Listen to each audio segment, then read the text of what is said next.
Thanks everyone for joining me. This is April with the Travel Collective, and today I'm having a conversation with Shannon, and we're going to talk about destination weddings, which I highly recommend. It's something that I did when I got married. I think it's way better than maybe just your traditional thing, and I think it's more affordable than people realize. So, welcome, Shannon. Excited to have you here. Yeah, thanks, April. Thanks for having me on. Yeah, I'm a destination wedding and elopement photographer, and for my destination clients, I not only photograph their days, but I also help them with the planning and logistics of it all because, it's one thing to get married in the US where, your friend got married at that same venue and it's a pretty easy, like step-by-step process. It's a whole nother thing to say, we want to do something different, and there might not be a step-by-step process that a friend can hand us on how to make it happen. And so I kind of help them with all those other logistics. Yeah. So, is there been a place that was really special that you remember that you'd like to share? Well, right now I'm actually currently planning an elopement or like a micro wedding for one of my couples in Italy. So they're looking at getting married in in southern Italy on the coast in a town called or like a city called Bari.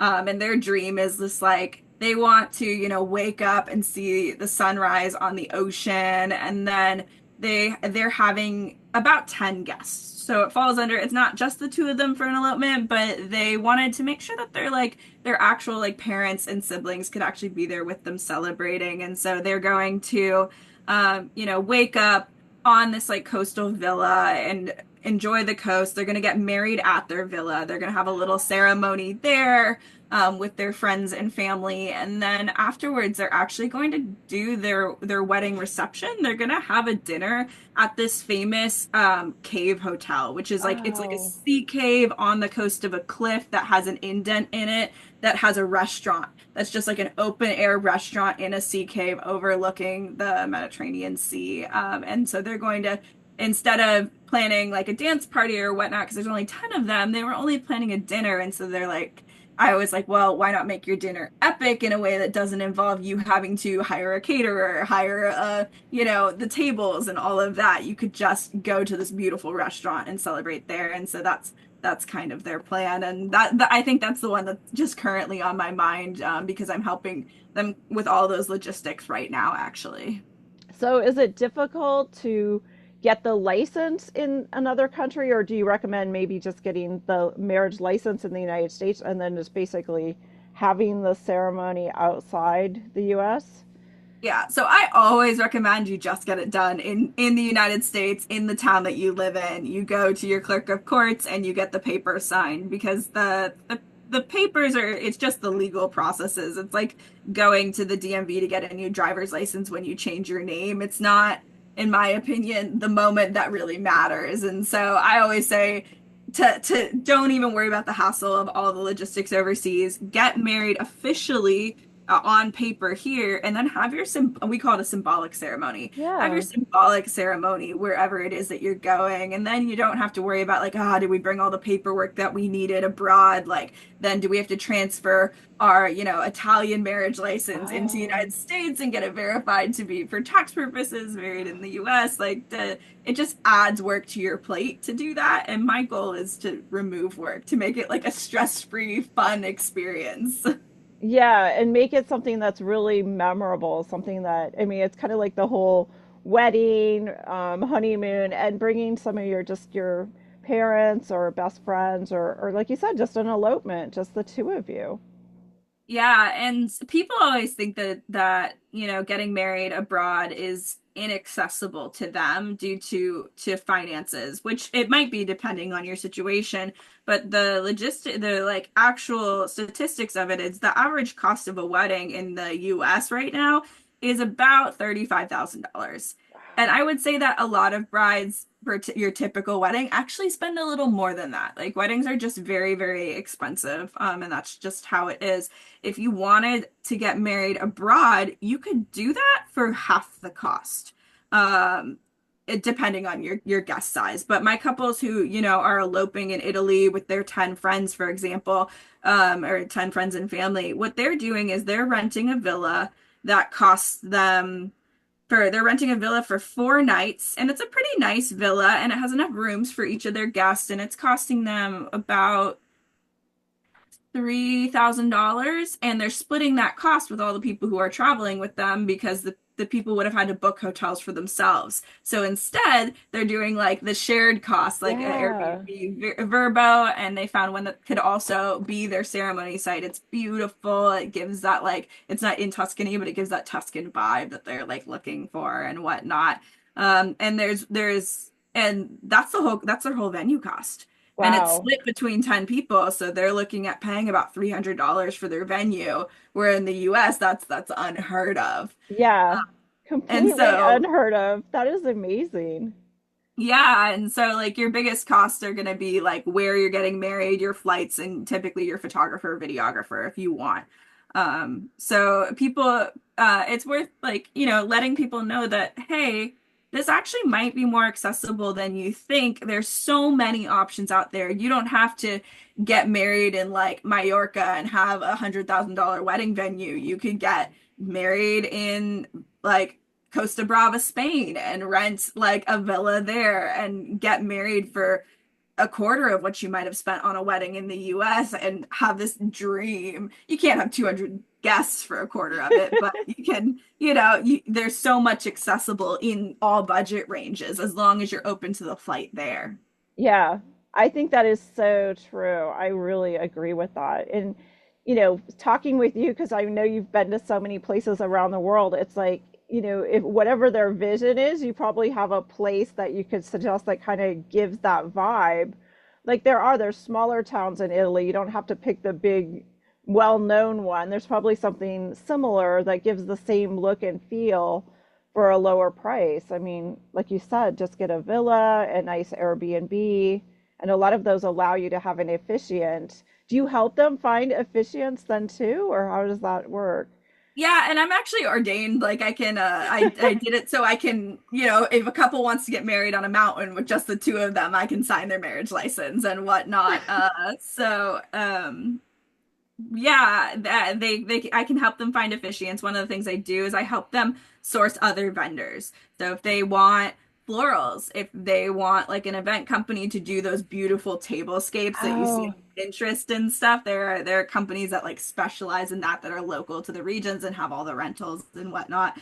I'll help connect them with that. But yeah, I mean, I'm travel is my life, adventure is my life. I love seeing the whole world. So when people are like, I'm thinking coastal views, this couple in particular was just like, we want coastal views. We want good food. Like I like how all these things just like there's so many. That's a very broad thing. But all these different places come to my mind, or like this cave hotel idea. Just kind of yeah. like it had been on my personal bucket list to just see this like restaurant at some point in my life. And this couple was finally narrowing in. They decided on Italy. We were actually planning Tuscany, and they were looking to book an Airbnb, and they're like, hey, can you help us kind of choose our final villa for photography reasons? Like, which one do you think, here's our list, which ones do you kind of think would be the best for our ceremony? And so I'm looking through their options, and I'm like, I think they could get a better value for the budget that they have. Let me do some additional research. And so I kind of like broadened the scope to more of Italy, and I found,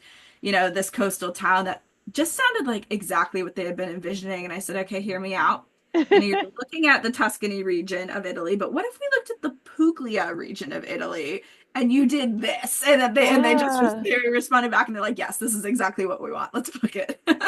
Yeah, I mean, so amazing. Exactly.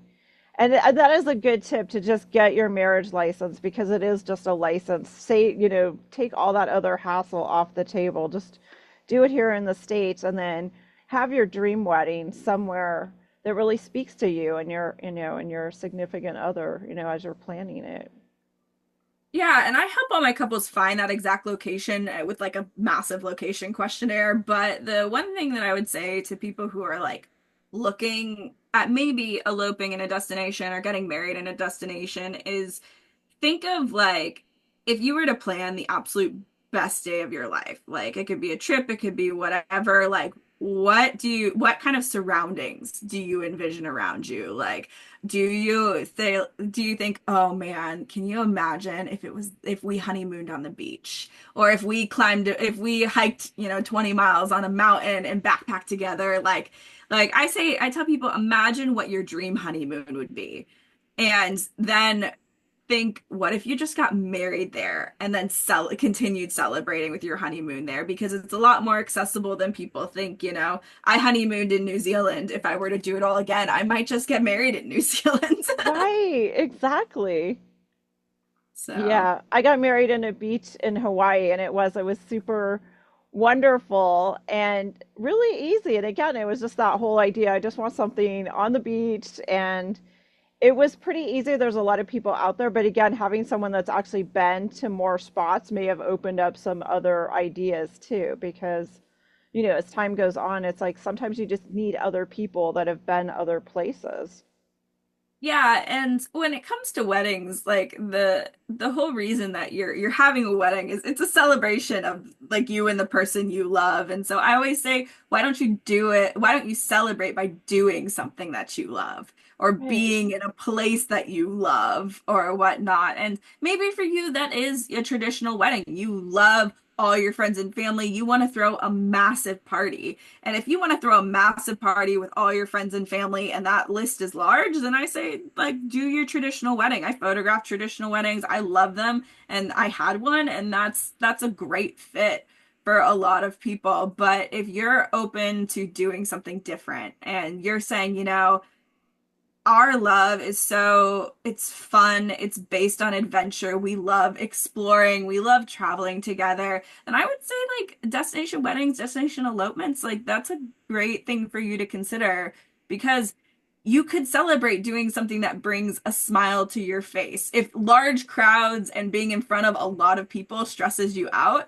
then consider doing something smaller, like, because the reality is it's your joy and your day, and only you know what's gonna like bring you joy. Right. I completely agree. And there are it's your personality because some of us are, we're not going to be comfortable in front of a big room with all the people and so then, a destination wedding does kind of fit that. So tell us about one of the most unusual places that you've had a wedding or help people plan. Well, I would say unusual. I haven't had too many unusual places. I've done a lot in Colorado, Oh, in the wow. mountains out there, and I think like the craziest one that I did this past year was this couple reached out and they were like, we want to elope at sunrise. I'm like, cool, love that. Like, they're like, we want to do it on a mountain. I'm like, okay. And they're like, we have a specific mountain. I'm like, all right. They're like, we already have this spot in mind. The only problem is it's at 13,000 feet altitude, and we would need to be at the ridge by sunrise. So I was just like, Wow. okay. I was like, let's hop on the phone, and I walked through some logistics. And I'm like, okay. I was looking at the hike, and it wasn't a long hike, but it was the steepest hike I've ever seen. It was a 1,500 foot, Wow. straight. We were going 1,500 feet straight up, essentially in only a couple miles, and so you were just going at an incline. I'm like, okay, sunrise is at 5:30. It looks like we're starting. I think this looks like a 2 a.m. start. Or I was like, I'm okay with that. Or are you all okay with that? And I'm like, yeah. And I'm like, okay. And so, I was just like, okay, some things to know at 13,000 feet, the altitude sickness comes into play. And they're like, Ah. oh, that's fine. We're trail runners. And I'm like, that's great. I'm a hiker. I'm not a trail runner. I said, you might beat me up the mountain, but I'll get there. And Yeah, so exactly. and they're like, also, we're gonna bring our dogs, and we're not sure how they're gonna do. And I'm like, cool.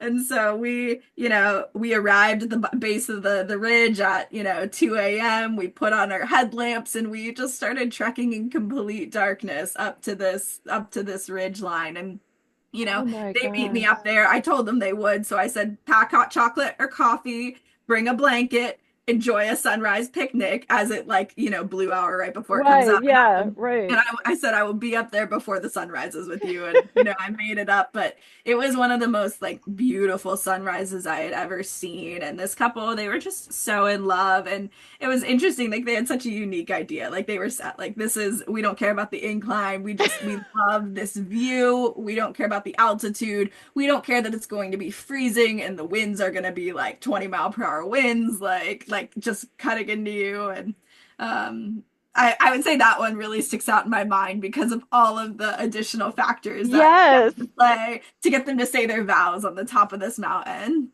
And hiking up in the dark and all of that. Yeah, that one probably does the most challenging. We'll put it under that category. I mean, just physically. I mean, not everyone would want to take that on as the photographer to hike up there with the gear. And did I she? did drag my husband along. He's on wedding days he's my second photographer because for big weddings we come with a team of at least two, and but on elopements it's typically just me. But I was like, okay, because we're on a strict timeline, I'm bringing him and he's carrying my stuff so that Yes. we can I carried some of it, but he carried most of the heavy stuff so we could get up in a timely manner and whatnot. But it was funny because we were kind of stargazing as we were hiking. Like I would look up and be like, look at all the Starlink satellites. Like I didn't know we Oh, had so wow. many in the sky. Like Yeah, exactly.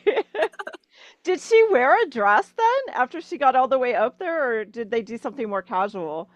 she hiked up in like pants and then changed into a dress at the top. And she had just found a dress at Goodwill that she like loved and it fit perfect and threw it in her hiking backpack. And, she changed under a blanket at the top of a mountain, which is what I typically recommend for hiking elopements is don't actually hike in your dress. We can No, do it for yeah. you. Like after you've gotten married, you can continue to hike in your dress if you really want to, but I don't typically recommend it. And he had a suit. He did hike in his suit. So Oh my gosh. yeah.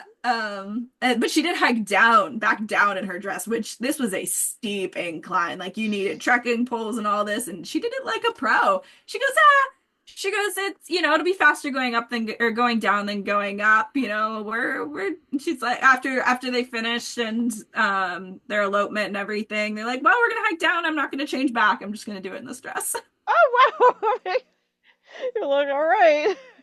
I said that's great. I wouldn't. I would trip and fall. Yeah, yeah, I would trip and fall too. I'm too clumsy for that. It's not gonna happen. So this has been so much fun, Shannon, and wedding season is coming up. So if people want to reach out, if they have questions, they just want to bounce ideas off of you, again, what's the best place for people to find you? Yeah, so you can find me on my website, which is lovelikewild.com. Um, I I branded that way because I love when people love in a way that's not like held back, like I love the concept of being wild and free and when people aren't afraid of how much they love somebody or how much they want to enjoy their day. And so you can find me at lovelikewild.com and that's the best way to reach out.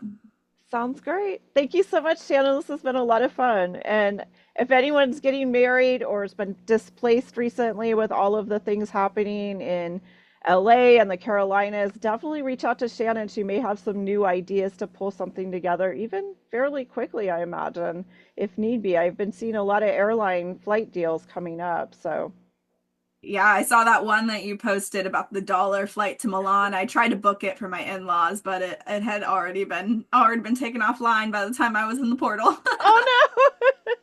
Yeah. Well, thank you so much. Absolutely. Thank you, April.